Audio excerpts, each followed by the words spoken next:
millones de dólares. Bueno, vamos ya a comenzar con esa tertulia especial. Saludamos a Diego Puertas, analista de Serenity Markets, a Eva Benítez, a la subdirectora general y directora de inversiones en SafeBroker, a José Basagoiti, CEO y cofundador también de Trading Pro, José María García, analista de inversiones en Liberta 7. A todos ellos los tenemos aquí, bueno, a mis espaldas. Muchísimas gracias por la participación en esta tertulia en Negocios Televisión. Y bueno, voy a empezar directamente y ya os voy a ir dando paso a cada uno de vosotros, preguntándoos un poco si pensáis que en este año que ha pasado desde que se puso en marcha ese programa de emergencia, de liquidez de emergencia de la Reserva Federal, ¿pensáis que este programa, con el que se ha inyectado 164.000 millones, ha supuesto, digamos, una solución al problema? ¿Se ha resuelto en algo la crisis bancaria regional que parecía que se había desatado entonces hace ya un año aproximadamente? Empiezo con José. Bueno, pues sí, la respuesta es sí. Creo que fue una muy buena solución por parte de la Reserva Federal. Había que actuar, siempre hace lo mismo, ¿no? Es un plan de rescate, porque hay que llamarlo así, pero dejar algún señalado. En este caso fue el Silicon Valley Bank, para evitar ese riesgo moral, es decir, que a futuro no haya malos incentivos para comportarse mal. Entonces, en toda crisis, pues suele caer algún banco, uno o dos, pero se evita un evento financiero sistémico, ¿no? Y creo que esta solución fue bastante ingeniosa y no lo suelo decir yo de la banca central, pero creo que fue en el momento con rapidez y salvó un poco pues todo ese lío que había con la banca regional. Es verdad que es una ventanilla que tampoco ha tenido tanto impacto. No olvidéis que es el 2% solo de los activos de la Reserva Federal, pero desde luego todo el problema que había, insisto, no con la gran banca, sino con la banca regional, pues fue bastante solventado. Lo que hace en este caso la Reserva Federal es absorber pues esos problemas de iliquidez, bueno, pues dando financiación a precio facial del bono, y entonces evita los problemas de solvencia, primero de liquidez y también de solvencia por parte de esa banca regional. Así que astuto, insisto, además dejando un señalado que fue Silicon Valley Bank, así que evita, en parte, evidentemente, porque sabemos que el lobby bancario tiene muy malos incentivos, pero evita ese riesgo moral a futuro. Eva, te quiero preguntar también a ti si estás de acuerdo con José de que efectivamente se ha resuelto algo esa crisis bancaria regional gracias a este programa de financiación o de liquidez, digamos, de la Reserva Federal. Bueno, sí, totalmente de acuerdo. Yo creo que desafortunadamente hace un año vivimos no solamente esta situación en Silicon Valley Bank, vivimos esta situación también sin ninguna duda en otros bancos, ¿no? En el Silvergate, en el Signature, en el First Republic. Básicamente, si el regulador no hubiera salido a la palestra y de alguna manera al paso para solventar esta situación que se había provocado en primera instancia por una subida muy rápida de los tipos de interés, la más rápida y la más alta, no nos olvidemos que estamos en 5,25, 5,50, y que eso realmente trajo incluso temor a que se volviese a repetir la crisis 2008. Afortunadamente, pues sí, mal que bien, en aquel momento se puso un parche. No sabemos a la hora que es si ese parche es suficiente, porque efectivamente ahora nos vamos a encontrar con que ese primer programa de ayudas pues vence además entre pues hoy y mañana, y realmente pues probablemente tendrán que salir nuevas medidas que palíen la situación que hay en la banca regional americana, pero en aquel momento el parche sirvió para tapar efectivamente lo que podía haber provocado un colapso bancario en la banca regional, en la banca mediana americana, y extrapolable perfectamente a Europa, porque vivimos una situación en Credit Suisse que recordemos que la compró en un fin de semana UBS. Situación actual, ¿no? Porque nos estamos centrando en primer lugar en el pasado, ¿no? Y ahora nos centraremos un poco en qué es lo que nos viene de frente. Pero quiero haceros a todos esa pregunta y enseguida también vamos a analizar un poquito más de variables. Quiero preguntárselo también ahora a Diego, si piensa que se ha resuelto la situación gracias precisamente a ese programa de liquidez de la Reserva Federal. Bueno, muy buenas tardes. Al final el BTFP, este servicio, vino muy bien. Se hizo de una forma muy rápida porque Silicon Valley Bank quebró el 9 de marzo y el 12 de marzo salió este servicio, y durante este año pues ha servido un poco de paraguas para los problemas evidentes que vive la banca regional estadounidense. Y claro, ahora mismo la situación de los bancos regionales no es mucho mejor que en marzo de 2023, de hecho me atrevería a decir que es incluso peor. ¿Qué ocurre? Bueno, pues que lo que acaba Hoy no vencen todos estos préstamos a un año, sino que hoy, a partir de hoy, ya no se pueden solicitar estos préstamos. Por tanto, van a ir venciendo a lo largo del próximo año. Bueno, por último le quería hacer esa misma pregunta también a José María, por cerrar el círculo, y enseguida vamos al resto del análisis. José María, ¿estás de acuerdo también con que la FED hizo lo correcto? Sí, yo creo que el problema se ha acotado sustancialmente desde la intervención y de las distintas medidas que se tomaron. Como bien han comentado los compañeros, pues los riesgos, sobre todo de extensión del problema, se han reducido notablemente y ha permitido pues dar un colchón muy importante durante estos meses para que las distintas entidades que podían estar en mayores problemas puedan incrementar sus niveles de liquidez y de reservas y prepararse de una mejor manera para afrontar pues una situación venidera en los próximos trimestres que puede también tener sus riesgos, ¿no? Y en ese sentido, como decía también Diego, hay que tener en cuenta que el programa es cierto que finaliza ahora, pero tiene para nuevas ayudas, digamos, pero tiene una duración de 12 meses y muchas de las entidades que han recurrido al programa no van a tener, van a poder seguir disfrutándolo, digamos, durante los próximos meses venideros, ¿no? Entonces, hasta dentro de X meses no van a tener, digamos, la ausencia de esa ayuda que ha permitido tener el programa. Las consecuencias de este programa o de la expiración del vencimiento del programa quizá van a tardarse en verse un poquito, ¿no, José María?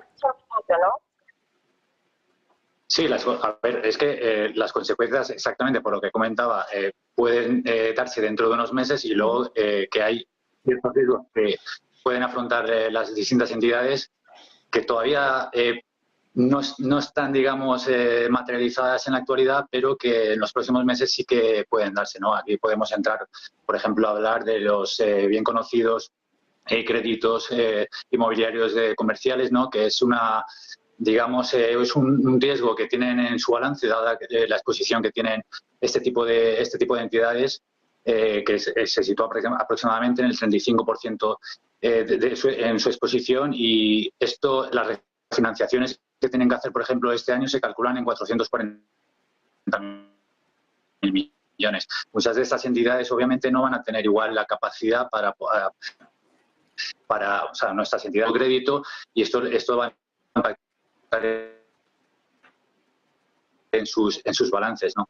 De ahí que es muy importante también las medidas que puedan tomar las autoridades monetarias, ya sea, por ejemplo, las bajadas de tipos. Estas medidas, por ejemplo, que tomadas a finales del año pasado, sí que han dotado de tiempo también para prepararse mejor y luego dadas la tendencia a la baja del crecimiento de la inflación, para tener más cerca unas bajadas de tipos que va a tener un impacto positivo por doble vía, ¿no? Ya sea por sus pasivos, porque va a reducir el coste de la financiación, como por sus activos, porque permite una apreciación de los activos de los bancos, ya sean bonos, ya sea incluso el propio activos inmobiliarios, porque una bajada de la financiación va a permitir también afrontar de mejor manera o incluso incrementar la demanda por estos activos, y eso es positivo también para el balance y para la solvencia de las entidades.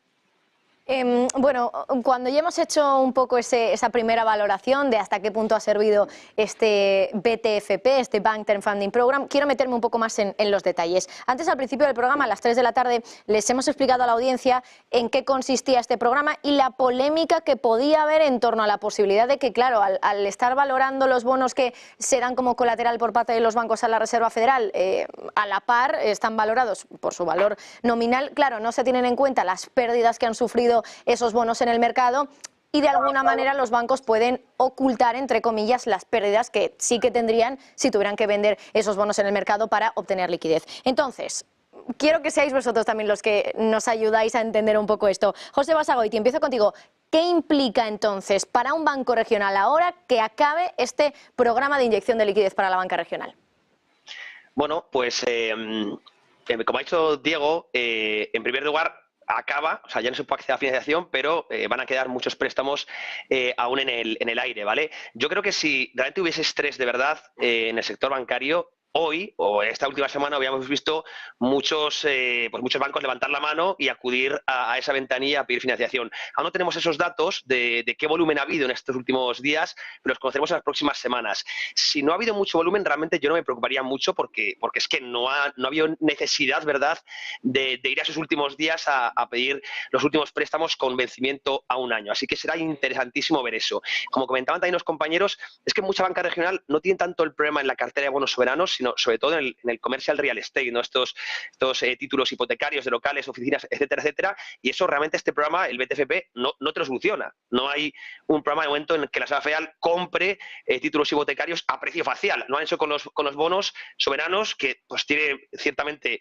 o sea, es más sencillo hacerlo, ¿verdad? Pues un bono soberano sería un escándalo que lo hiciesen directamente con hipotecas. Como no lo han hecho y no creo que lo hagan, sería sorprendente, ¿verdad? Entonces creo que siguen ahí, o siguen parte de los problemas, pero no tanto por este programa. No creo que solucione la basura que hay bajo la alfombra de todo este sector bancario regional. Y no olvidemos que cuando realmente hubo mucho volumen en el programa BTFP fue cuando había posibilidad de arbitraje.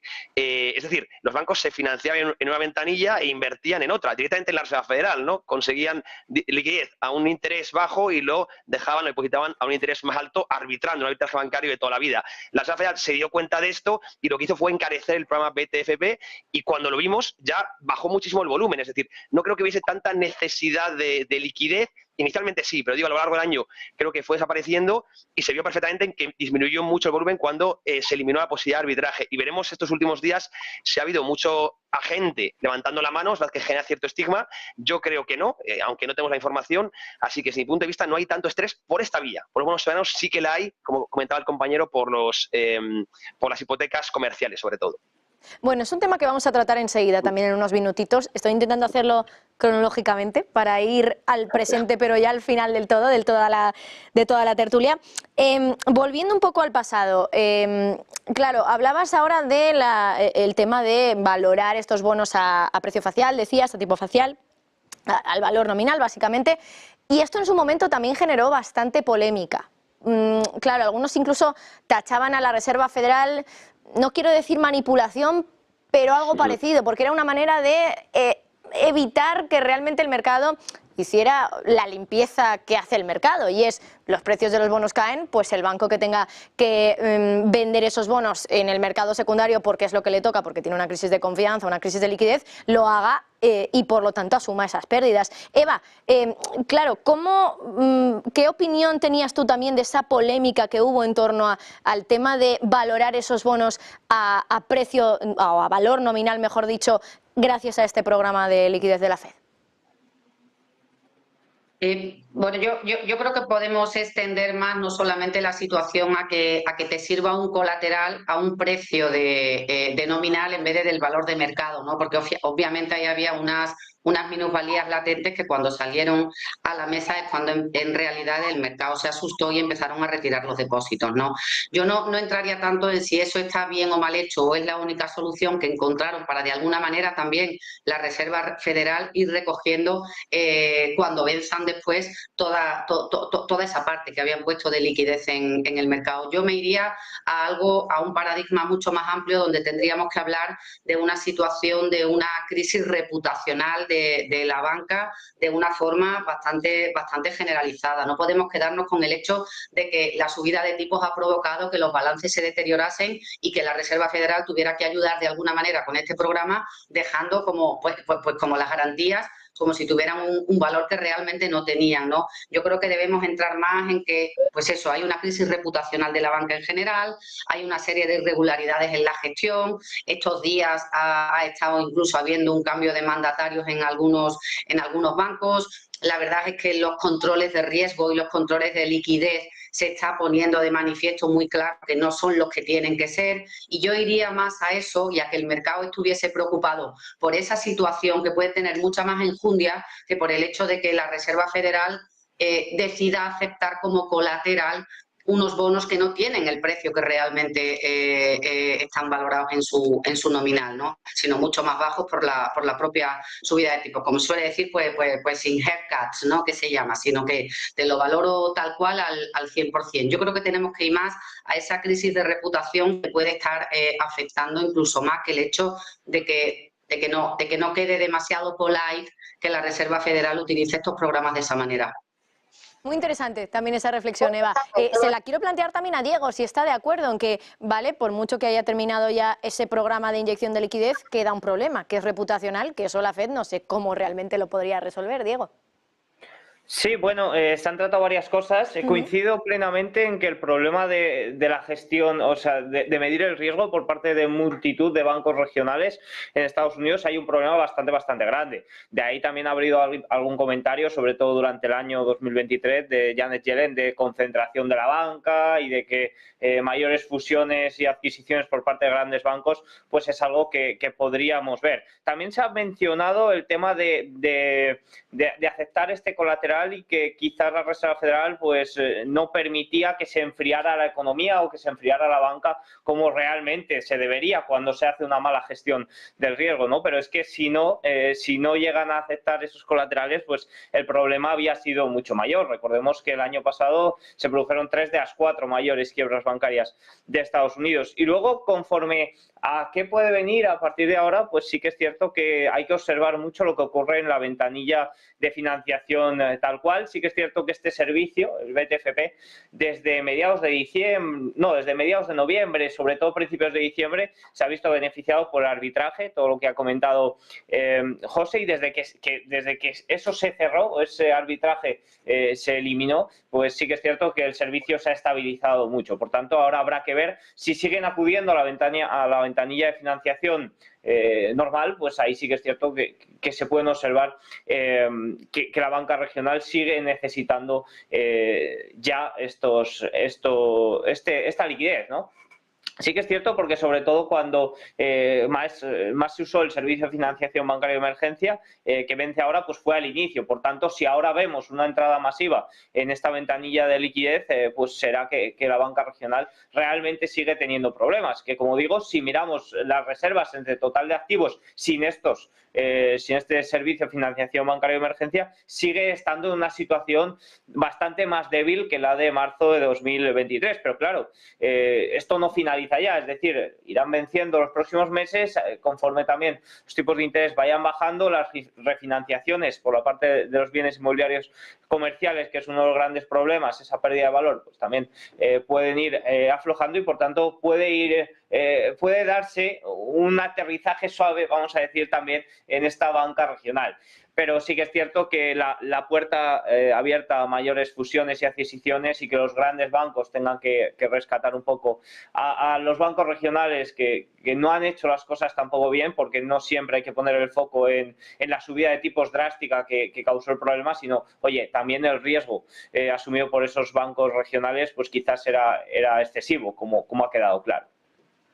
Bueno, quería también pedirle esa reflexión a José María, ¿no? Más allá de lo que, bueno, el alcance que pueden tener los reguladores, en este caso las autoridades, la Reserva Federal, ¿hasta qué punto también es culpa o es responsabilidad de los propios bancos, de la gestión del riesgo, como decía Diego, o del riesgo reputacional que pueden tener, la situación en la que están ahora? Que creo que también era Diego quien decía, es que a lo mejor incluso estamos peor en la banca regional ahora mismo en Estados Unidos que en marzo de 2023 cuando se sacó adelante este programa de liquidez. José María. Bueno, en cuanto a riesgo, lógicamente, el riesgo moral está de lo que se ha hecho, pero vamos, yo creo que es una medida con toda la razón hecha, con toda la razón, con toda la intención, porque lógicamente valorando los activos a valor nominal, lo que vas a poder permitir es que las entidades puedan obtener muchas más reservas de las que tendrían si se valoraran a valor de mercado. Y por lo tanto, eso era uno de los objetivos de la medida para poder dotar de mayor liquidez a las entidades y por lo tanto para que pudieran hacer frente a posibles necesidades futuras. Por lo tanto, pero efectivamente es un riesgo moral, pero yo creo que se hizo con toda la intención, con la intención pues, precisamente para rescatar a estas entidades con mayores dificultades. En cuanto, obviamente, Continúa, José María, discúlpame. En cuanto a si están mejor o peor, pues yo creo que obviamente algunas entidades para los meses venideros yo creo que no va a ser una excepción, o sea, van a quebrar más compañías de las que hemos visto. Yo creo que el propio Powell lo reconoció la semana pasada, que debido a los problemas de muchos de sus activos, pues más de una va a quebrar, sobre todo las pequeñas. Esto yo creo que es algo evidente. La cuestión es si es algo aislado o si hay un efecto más contagio o derivado de una peor situación de todo el sistema. Yo creo que durante todos estos meses, y la Fed ha estado durante todo este tiempo, sí que ha habido un refuerzo y un objetivo y un trabajo para mejorar la liquidez y las reservas de la mayoría de estas entidades. Yo creo que muchas de ellas tampoco hay que generalizar a todo el sistema y muchas de ellas no creo que tengan problemas ahora mismo. El problema puede ser por un efecto contagio y por un miedo que se pueda extender a todo el sistema, pero yo creo que ahora mismo puede ser algo más aislado de lo que pudiera haberse dado en el último trimestre del año pasado. Pero bueno, ahí dependerán varias variables, como son las medidas que pueda tomar en cuanto al QT, en cuanto a tipos de interés y el Banco Central, y luego, por supuesto, la evolución de la economía y las refinanciaciones. Bueno, eso es también más largo, hay más variables, pero el tema de las refinanciaciones, tanto a nivel privado como a nivel de la deuda pública, también van a tener bastante que decir en ese sentido, ¿no? Porque si con la inundación que se espera por ejemplo, estamos hablando de un incremento del 60% respecto al año pasado, y también las refinanciaciones del sector privado, que hizo muy bien su trabajo en ese sentido, refinanciándose prácticamente gratis desde el 2020, pero estas refinanciaciones empiezan a vencer ahora en gran medida y sobre todo también el año que viene. Y esta inundación de deuda es complicada de hacer con unos tipos de interés a la baja, porque entonces el mercado no va a tener la capacidad para absorber toda esta deuda que se supone que va a venir.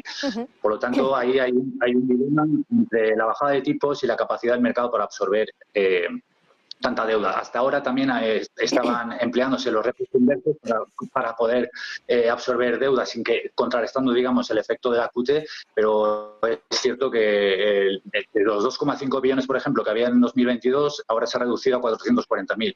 Y el propio Bank of America dice que hay un límite que establece entre los 200 o 250.000 millones, que ahí no puede bajar, porque bajando esto lo que puedes hacer es secar el mercado de las repos y se te van a disparar los tipos y por lo tanto puede haber una venta masiva de activos para obtener liquidez. Esto ya lo vimos en 2019 y se vio obligada la Reserva Federal a hacer una QE inmediata, vamos, con una caída del mercado importante. Entonces va a ser unos próximos meses que vamos a ver cómo evoluciona y igual la Reserva Federal va a tener que tomar medidas. También creo que, como decía Diego, y acabo, el mercado no está descontando, no tiene mucho temor ahora mismo, porque es cierto, esto se puede ver en los índices regionales, porque están un 20-25% por encima de cómo cotizaban al cierre del tercer trimestre del año pasado, o por ejemplo en los depósitos también es cierto que ha habido una mayor confianza en los propios depositantes, que están haciendo no solamente que se ha reducido la caída de depósitos, sino que está incrementándose nuevamente. No a los niveles previos, pero sí que ha habido un incremento. Me quedan 5 minutitos y quiero aún así tratar un poco el presente también y cuáles podrían ser los problemas que estamos viendo, que de hecho coincidíais muchos de vosotros, ¿no?, en el sector inmobiliario comercial, que quizá empieza a ser más el problema grande del sector bancario regional más que realmente los movimientos que hemos visto en el mercado de bonos, y más teniendo en cuenta que seguramente ahora empecemos a ver bajadas de tipos. Claro, parece que el problema está personalizado en el New York Community Bancorp, que es el banco que todo el mundo miramos ahora. Y os voy a hacer una pregunta sencilla a cada uno de vosotros cuatro. Necesito que respondáis en un minutito o así. La pregunta es, ¿pensáis que el tema del inmobiliario comercial va a llegar a mayores, que a lo mejor el New York Community Bancorp acaba cayendo? Y en ese caso, ¿qué debería hacer la Reserva Federal? Porque ya planteabais esa posibilidad de hacer un Bank Term Funding Program, pero con activos, con títulos, en este caso del sector inmobiliario comercial. Y decíais, raro me parece que la Fed vaya a hacer esto. Necesito que seáis breves. En un minutito, resumirlo todo. Empiezo con José Basagoiti. Bueno, yo lo he comentado, pero no es dar una idea, es simplemente decir que podrían hacerlo, pero me parecía una barbaridad si lo hacen, porque ya es un rescate a los cuatro vientos, ¿no? Sabemos que es un lobby el sector bancario y que hay siempre favores de ida y vuelta con el gobierno, pero bueno, me parecía desde mi punto de vista muy raro que se sucediese. El primer riesgo es efectivamente el commercial real estate y también evidentemente que permanezcan altos los tipos derivados de repuntes de inflación, porque los muros de vencimiento, recordemos que llegan en 2024, 2025 y 2026, ¿no? Entonces, ahí es donde veo más riesgo. Poca solución tiene el comercial real estate, han cambiado los patrones de consumo, así que tiene que caer, caerá. Y es que es bueno que cada X tiempo haya cierta purga de los malos actores. Eva, no sé si qué puedes añadir también tú al respecto. Sí, voy a tratar de resumir un poco mi conclusión al respecto, aprovechando mi minutito. Yo creo, sobre lo que comentábamos antes, si se había terminado la parte del arbitraje, yo creo que sería bueno que recordásemos a los radioyentes que efectivamente el tipo al que estaban prestando era el 4,83, pero los Federal Funds están al 5,25, 5,50, con lo cual, si se ha terminado esa parte de aprovechar ese arbitraje de me financio barato al 4,83 y me quedo con el 5,50, realmente es porque ya se ha ido haciendo. Todo el mundo sabía que el programa terminaba hoy, era la última fecha, el día 11-12 de marzo del 2024, para aprovechar esta ayuda, y realmente pues los bancos han ido haciendo sus deberes. Lógicamente ha habido consecuencias, pues la primera, como tú bien dices, en el hecho de que haya habido la primera pérdida de capitalización bursátil de más del 70% del New York, ¿no? De uno de los bancos que además fue el que rescató en la crisis de hace un año pues, si no me falla la memoria, Abridme. Parece que hay algún problemilla de conexión con Eva. Era Signature Bank, que creo que iba por ahí. Pero parece que tenemos la imagen congelada. De hecho, todavía la veo congelada. Así que bueno, vamos a continuar, porque sí, estamos teniendo problemillas de conexión con ella. Diego, por favor, adelante. Bueno, el principal problema yo no digo bienes inmobiliarios comerciales o busco excusas, sino que el problema en general es la banca regional.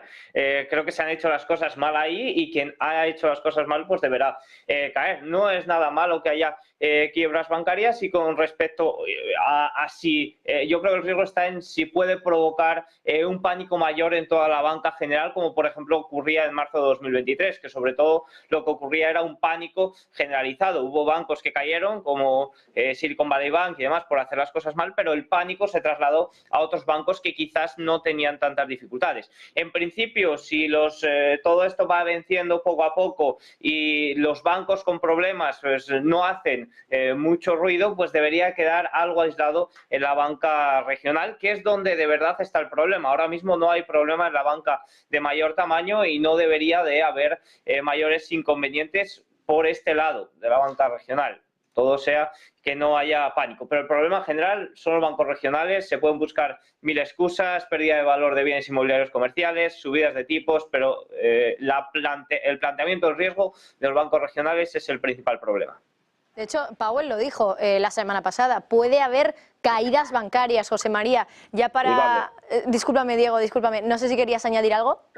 No, he dicho simplemente va a haber, pero ha sido un comentario. va a haber. Pues fenomenal. José María, terminamos ya contigo para hacer esa última reflexión sobre cómo está el sector bancario regional ahora mismo. Decía antes, personalizado el caso prácticamente en el New York Community Bank Corp, con esos retrocesos tan fuertes en bolsa por la vinculación, la exposición que tiene al sector inmobiliario comercial. ¿Crees que puede haber caídas bancarias? ¿Cómo podría resolver este tema la Reserva Federal en el caso de que pueda convertirse en algo más grande con posibilidad de contagio? Yo creo que sí que va a haber, de casos aislados, porque más problemas sí que van a tener en varias de ellas. La cuestión es si es aislado o no, ¿no? Y para ello, yo creo que el mercado también está reflejando esto, tiene la certeza de que si es necesario, pues las autoridades monetarias van a intervenir, ya sea con mayores bajadas de tipos, con un freno a la QT o incluso alguna QE encubierta, ¿no? El propio Powell hablaba la semana pasada de compras de deuda a corto plazo, lo cual es favorable para absorber deuda y no tener tipos tan altos, ¿no? Entonces, esto es lo que también está reflejando el mercado y es lo que creo que va a ocurrir, ¿no? Cosas acotadas, cosas aisladas, sí, pero de momento, al menos el mercado lo que considera también es que si es necesario la Fed intervendrá y y frenará, digamos, esa extensión del miedo que pudiera darse en caso de que se dieran maldad. Pues a los cuatro, muchísimas gracias por participar con nosotros en esta tertulia especial. A José Basagoiti, CEO y cofundador de Trading Pro, a Eva Benítez, subdirectora general y directora de inversiones en SafeBroker, también a Diego Puertas, analista de Serenity Markets, y por último a José María García, analista de inversiones en Libertad 7. A los cuatro, muchísimas gracias. Ha sido un placer contar con vosotros. Gracias. Gracias. Igualmente. Bueno, y nosotros miramos ahora a los mercados financieros. Toca fijarnos también a